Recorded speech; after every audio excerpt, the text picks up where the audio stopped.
Hello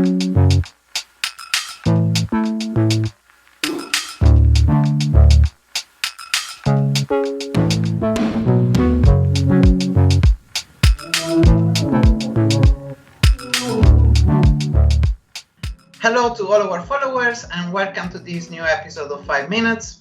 Today we talk about are liberal market economies becoming more statist with our guest Dr. Anna Grosman, Senior Lecturer of Innovation and Entrepreneurship at Loughborough University, London. Anna, very welcome to 5 Minutes. Thank you so much for accepting this invitation. We are very happy to have you here with us. Anna, you have been conducting very insightful research on liberal market economies and state capitalism. So my first question is, what's the difference between a liberal market economy and a state capitalism? Thank you, Luca, for inviting me to the Birkbeck 5 Minutes series. State capitalism is an economic system in which the state uses various tools for proactive intervention in markets, including in the shape of ownership, bailouts, state financing, political connections, or other types of control. Liberal market economies, such as the UK or US, are those where traditionally the state played a lesser role and intervened only when the markets failed, such as with the 2008 financial crisis. At least up until recent years, the liberal market economy model was widely considered as the gold standard of capitalism. So what do you mean when you say that liberal market economies risk of becoming more statist? Because of the COVID pandemic, governments and liberal market economies are taking a very active and direct role in business, bailing out firms, buying shares in firms, providing loans, developing vaccines themselves.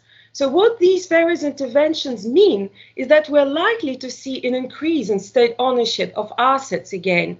And some of these structural changes are hard to reverse and would probably remain for the years to come.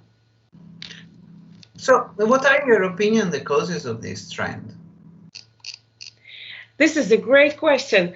I see several causes. For instance, the UK capitalism and the role played by the UK government in it has changed, with some new features appearing that can be more related to emerging markets, such as cronyism, which is a misappropriation of public wealth by the government towards private interests that can potentially include both members of firms and government. The COVID crisis was also an opportunity for the liberal market economies to respond to the increasing globalization concerns by refocusing on the national economies in their fight against the virus, which was precisely facilitated by globalization. In other words, whether cronyism may lead to the emergence of new national champions or simply further trickery is an interesting debate. And last question, Anna, which lessons and warnings can we take from this? There are several lessons we can learn from that. When the extent of state control over economic actors is adjusted in response to crisis, it is often adjusted upward. However, some crises trigger a decline in the extent of state control over economic actors.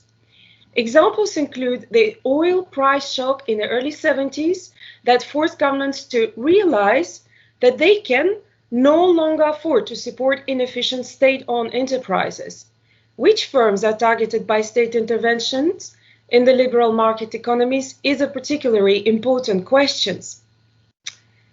Whilst the ultimate destination remains unclear, it is evident that the two largest liberal market economies, the UK and the US, have undergone dramatic changes, even if there remain important policy continuities.